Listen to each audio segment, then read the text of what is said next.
and I'm delighted that you all are joining us here tonight. I'm going to share my screen. I have a PowerPoint presentation that is mostly just delicious photos to look at, and I'll give a brief talk and read a few short segments from my book, and I'm happy to take questions or comments.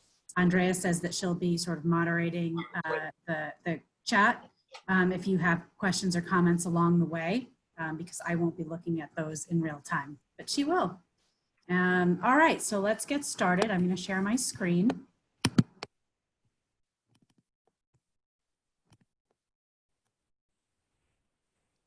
Great. So while my book is obviously a historical narrative of how Alice Paul fought the president and won voting rights for women, excuse me, the parallels between the century-old story and what's happening today are what fascinate me the most, reflecting contemporary issues about patriotism, racism, what's the right way to protest, how slow the pace of change can be, whether a movement can be divided and still be successful, and how to right the wrongs of inequality. So first, a little background about this story.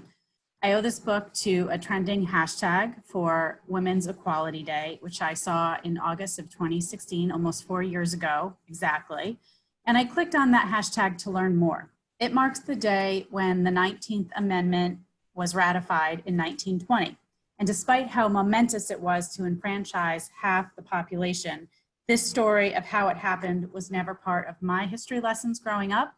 And I found that to be really frustrating. So I wrote a book about it. So who was Alice Paul, and what can we learn from her today? She was a Quaker from New Jersey whose parents instilled in her the belief that everyone is equal. She was educated at a time when not many girls were, and she wanted to fight for social justice, which led her to a Quaker Institute in England where she could study more about it. And that's where she met the Pankhursts. This is Emmeline Pankhurst as she's being arrested outside of Parliament. The Pankhursts were a family of women, a mother, a widow named Emmeline, and her daughters Sylvia and Christabel. And they were the leaders of the more militant suffragette movement. And to clarify, the term suffragette was imposed upon these women. It was meant to be a diminutive, derogatory term. And they sort of adopted it as their own, as a way to take back their power. So these were women who had the audacity to speak on soapboxes, on street corners. They were organizing marches and rallies for votes for women. Alice Paul was captivated not just by what the Pankhursts were doing, but by how they were treated in response. She was so outraged by their arrests and their harassment that she put her life on hold and joined them. And in those couple of years in England, she learned everything she needed to know, mostly outside of the classroom, in order to advance the women's movement in America. She sailed back home, excuse me, to get a master's degree at the University of Pennsylvania and decided to join the American suffrage cause, which was stuck in a rut. Let's pause for a moment here. So Alice Paul was not yet a lawyer. She'd received her first of 3 law degrees in 1922. And at this time, in 1913, she was a student and an activist. But she knew that the laws were skewed against women. Her master's thesis from Penn was called Toward Equality, and it carefully picked apart all the ways that women were property of men or subordinate lesser citizens. They weren't allowed to own land in their own name, get a divorce without losing their children. They weren't even allowed to have a bank account in their own name up until the 1970s. So these were all the ways that the laws were stacked against women, and every state had its own rules that kept women down. The old school suffragists, these were women like Susan B. Anthony and Elizabeth Cady Stanton, they didn't believe the federal government would ever grant women the franchise at the federal level. So they politely asked for voting rights at the state level. As you can see here on this map, since the Seneca Falls Convention in 1848, they had made very little progress with that strategy. By 1913, for example, women only had full voting rights in 6 states, all out west. You can see the white states here in this image. So those were Wyoming, Colorado, Utah, Idaho, Washington, and California. This is why Alice Paul believed it was time for a new strategy, a federal amendment. She joined the main suffrage group called the National American Women's Suffrage Association, or the National American for short, and tried to agitate within the existing framework for a new approach. At first, the National American humored Paul when she asked them if she could organize a suffrage procession the day before Woodrow Wilson was inaugurated. They reluctantly agreed to allow that to happen.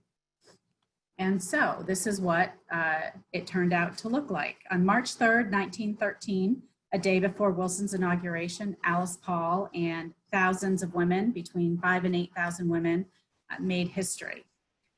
On the left, you have Inez Milholland, whom Alice Paul chose to lead the parade because she was not just a brilliant suffragist and lawyer, she was also young and beautiful, and really the opposite of what people sort of characterized suffragists as being. Alice Paul was nothing if not sharp when it came to public relations, but her strategy was not seamless.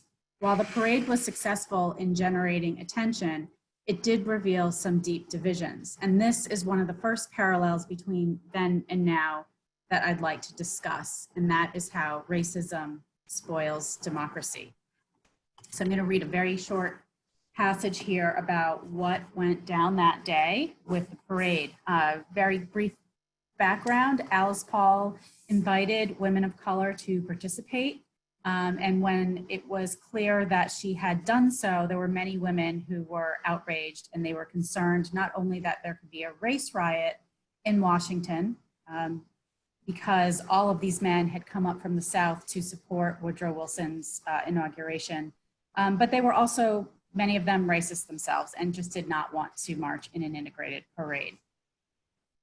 So the college section featured 1,000 females in their academic robes, Paul among them, too humble to march up front with the National Americans leadership, holding banners for Swarthmore, Bryn Mawr, Vassar, Wellesley, Smith, Goucher, George Washington, Radcliffe, Michigan, and Cornell. Howard, a historically Black college, was also represented with a contingent of nearly 40 women of color. Most of them were members of the Delta Sigma Theta sorority, founded the previous month for the purpose of joining the march. Women of color also mixed within the labor section, portraying massive wage inequality. The toll of women helps to make the nation rich, one banner emphasized. A float carried dirty, disheveled women and children bending over sewing machines. Paul deliberately arranged the 39 non-suffrage states behind this group in alphabetical order, beginning with Alabama and ending with Wisconsin. In the middle of this lineup was the Illinois contingent, a group of 65 that included Ida B. Wells, whom you see here on the right. She was a prominent African-American journalist who, years before, had exposed the widespread horror of lynching and had sued the railroad successfully for not letting her sit in the women's car. She had also helped found the National Association for the Advancement of Colored People in 1909. While the march was a shocking and radical act, the likes of which had never occurred in America, racially integrating the procession was even more so, and it almost did not happen. Earlier in the day, when the Illinois women lined up for a practice drill, their leader, Grace Wilbur Trout, saw Wells and questioned whether she should be there. Her racist comment shocked the group, sending a buzz through the crowd. Some were so embarrassed they were speechless. Trout explained herself by saying, quote, "Many of the Eastern and Southern women have greatly resented the fact that there are to be colored women in the delegations. Some have even gone so far as to say they will not march if Negro women are allowed to take part." She blamed the decision on the leader of the National as well as on Alice Paul. Trout looked around for approval and found some, but another suffragist, Virginia Brooks, came to the defense of Wells. "We have come here to march for equal rights," Brooks said, adding that, quote, "if the women of the other states lack moral courage, we should show that we are not afraid of public opinion." Wells was deeply hurt by Trout's remarks and let slip 2 large tears, which she wiped from beneath her veil. "If Illinois women do not take a stand now in this great Democratic parade, then the colored women are lost," Wells said before storming off. At some point after the procession began, Wells jumped back into the Illinois delegation to march in her rightful place, while Black women also marched with the Delaware, New York, West Virginia, and Michigan sections. There was one group, however, that was segregated in the back. When word spread that Mary Church Terrell, a prominent African-American, would lead a strong showing of the National Association of Colored Women and that Southerners threatened a boycott, the men's section offered to march between these Black and white groups. So in addition to the racial conflict, after the march, when Paul sort of regrouped with the National American, they decided to kick her out. They thought that this had all been too radical of an act, and then she had to go and create her own organization called the National Woman's Party. And that meant fundraising on her own and really starting over. So let's talk about protests then and now. Of course, protest is on everyone's minds these days, whether it's taking a knee during the national anthem or Black Lives Matter, protesting in Lafayette Park. People will often say this is not the right way to protest. It's disrespectful. They certainly said that to Alice Paul as well. To clarify, she did not call this march to the White House a protest. She didn't even call it a march. She called it a procession. And it was meant to be a thought-provoking display of the contributions that women make in society. There were no provocative signs aside from those asking for voting rights. But guess what? It didn't matter what form their protest took. The Wilson administration and his supporters were really outraged, not about what the suffragists were doing, but by what they were demanding, which was voting rights. So I'm going to read another short passage here to talk about the wide array of creative, nonviolent protests that Alice Paul employed over a 4-year period during Woodrow Wilson's entire first term in office. And all of these still made people angry. So the scene I'm about to read picks up with Paul's suffragists leaving the White House. They had met with Woodrow Wilson on numerous occasions, and Wilson, who portrayed himself as a progressive Democrat, decided that one of his early reforms was going to be bringing more transparency to government. And so he actually allowed people to, come visit him in the Oval Office. You could just go and knock on the door and get in. So the suffragists certainly made good use of that edict. But he was getting sick of them. So the women slowly made their exit from the East Room of the White House and returned to their new headquarters. After 4 years of toil and hardship in the damp basement on F Street, the movement Paul reignited was finally in a sunlit place of prominence.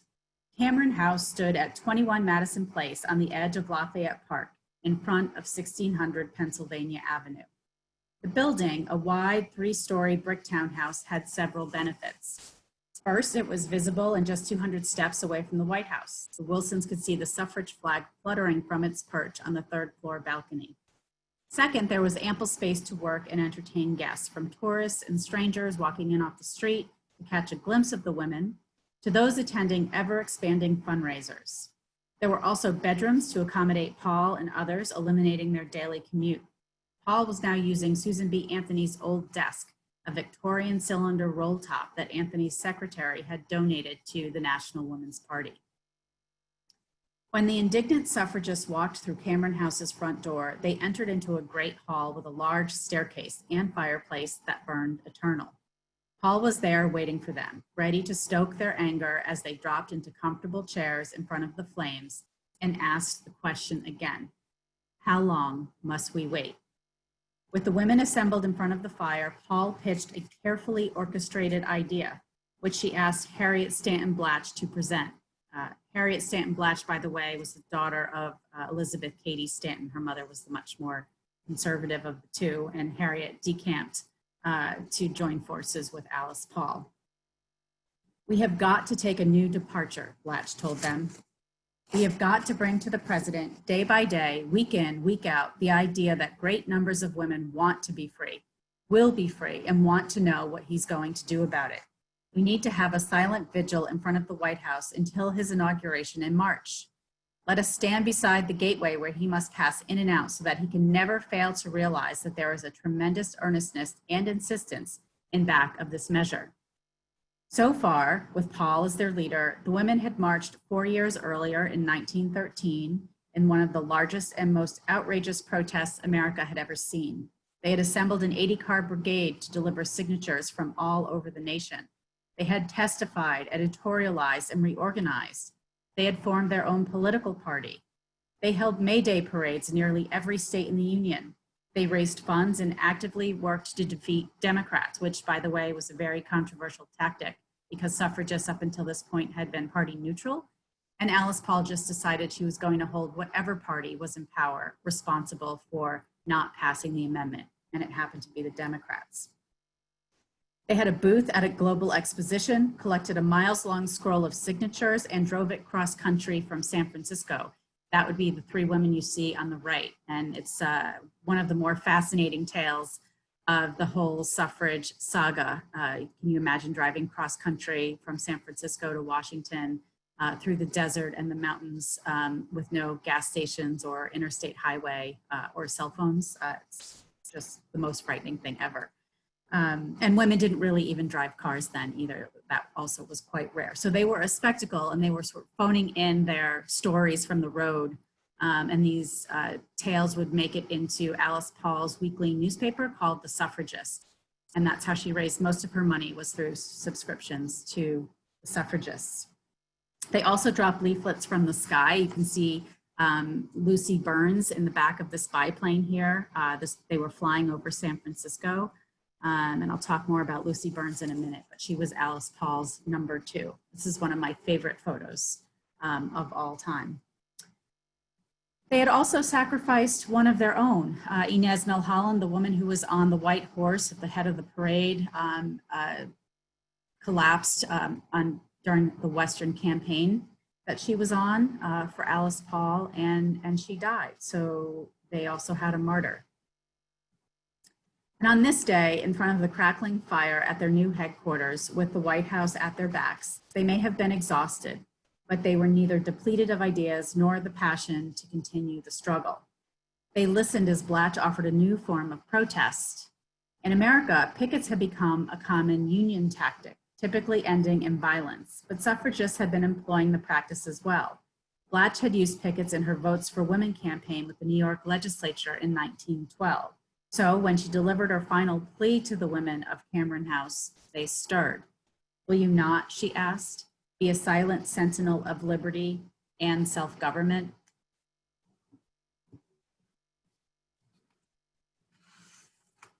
It turns out that women standing in front of the White House silently, holding signs, was even more outrageous than any of the other things that I just mentioned. It triggered a series of unwarranted arrests with sentences up to 6 months.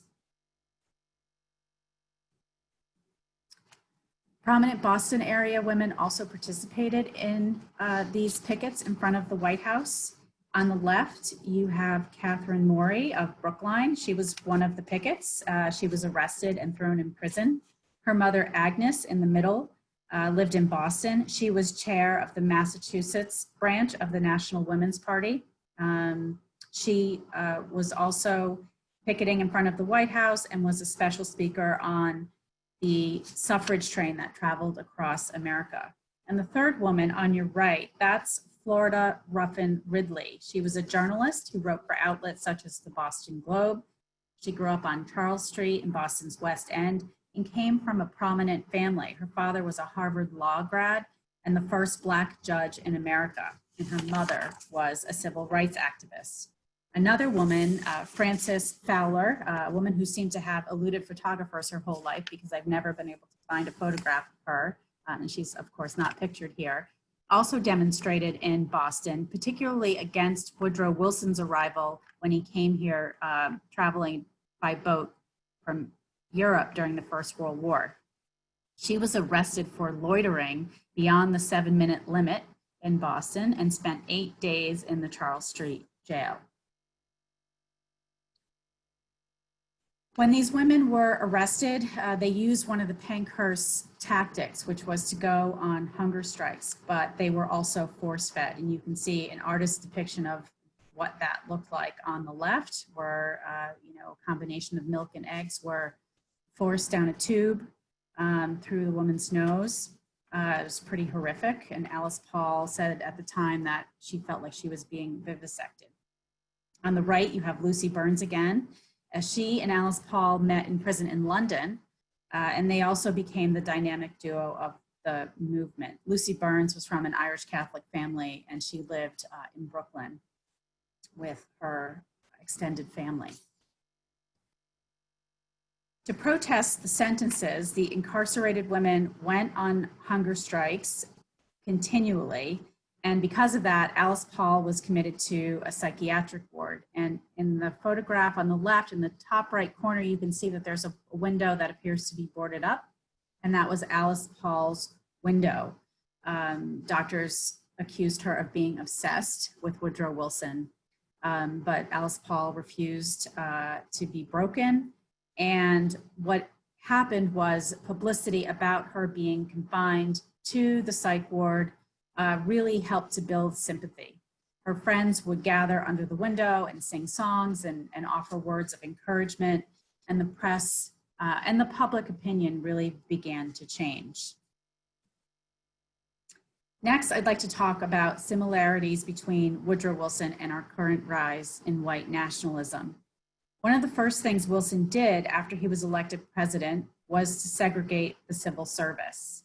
At first, well, I should mention, he was the first president elected from the South since Reconstruction, and this empowered white supremacists and triggered racial violence, including lynchings, and it gave the KKK the boost that it needed. In fact, Wilson gets the credit for screening the first movie ever in the White House, and that movie was called Birth of a Nation, which is about the Ku Klux Klan. It was a film made by a friend of his. So, racism combined with nationalism for another combustible mix. When the First World War erupted, Wilson clamped down on the First Amendment, attacking not just the press, but individuals who were criticizing him.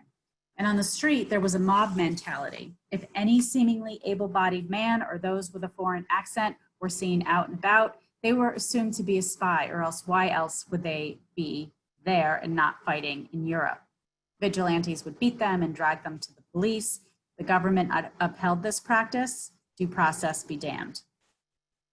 Going after those he believed to be seditious extended to Alice Paul and the rest of the silent sentinels. And of course, Russia played a role in all of this. I'll read another brief passage here, and the scene begins with the suffragists arriving in shifts to their posts outside the White House gates to stand silently with their signs.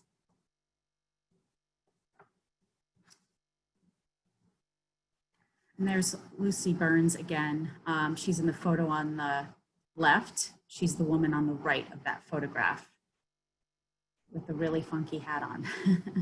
The next day, a car dropped off Lucy Burns, Dora Lewis, and their heavy cargo in front of the White House about an hour before the Russians were expected to meet with Woodrow Wilson at 12:30. The women unfurled their 10-foot hand-stenciled cloth sign stretched between two wooden posts, shuffled into position, and straightened the banner between them. The crowd, many of them on their lunch hour, slowed to read the wordy message, and that's what you see here on the left. As pedestrians processed the words, some scribbled to transcribe the banner, the situation grew tense. To attack the president so directly in front of diplomatic guests was an unprecedented outrage, not only for those witnessing the protest from inside the White House, but for many who saw it happening on the street. Murmurs rippled through the crowd and cars stopped to take in the scene. The Russians, arriving by motorcade, passed quickly through the gate, but with enough time to see the sign.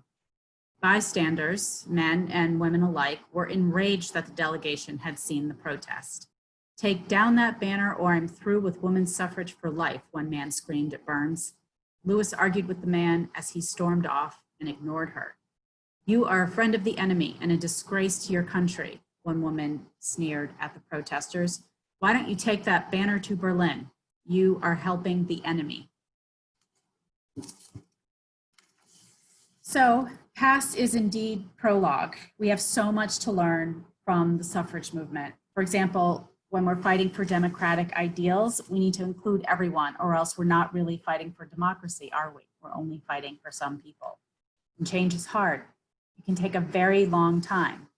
First Women's Rights Convention at Seneca Falls was in 1848. So it would be another 72 years before women could vote. And even then, not all women. Black women and Black men faced disenfranchisement through poll taxes and literacy tests. The federal government did not recognize Native Americans as citizens until 1924, so they could not vote. Those of Asian descent could not become citizens and vote until 1952. And the Voting Rights Act, meant to address all of the barriers to voting, passed in 1965, and yet voter suppression continues. There's always more work to do to make our union more perfect. And Alice Paul knew this. In fact, her work did not end when the 19th Amendment was ratified in 1920. 3 years later, she wrote the Equal Rights Amendment, which passed Congress in 1972, but was never fully ratified by the necessary 38 states. However, in the last 3 years, Illinois in 2017, Nevada in 2018, and Virginia in 2020 ratified the Equal Rights Amendment, becoming the 36th, 37th, and 38th states to do so. Here you can see Jennifer Carroll Foy, who was a Virginia House of Delegates elected official. She's now running for governor of Virginia, and she really led the charge for the Equal Rights Amendment to pass in Virginia. And in fact, women of color have led the charge nationwide in the last 3 ratifications. What's interesting to me is if you look at this current map of the ERA no states, so the states that have not ratified the ERA, and those are in white, it looks very similar to the map that I showed you earlier, specifically around states that did not want to grant women the vote. So you can see a pattern here.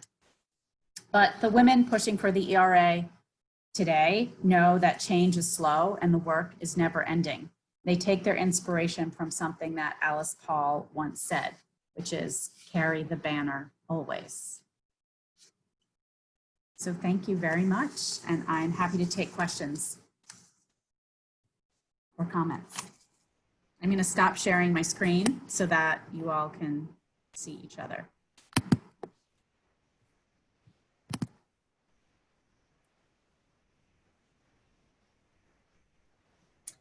Okay, and I am going to turn off the recording. So if anyone's feeling shy about that, they can stop feeling shy.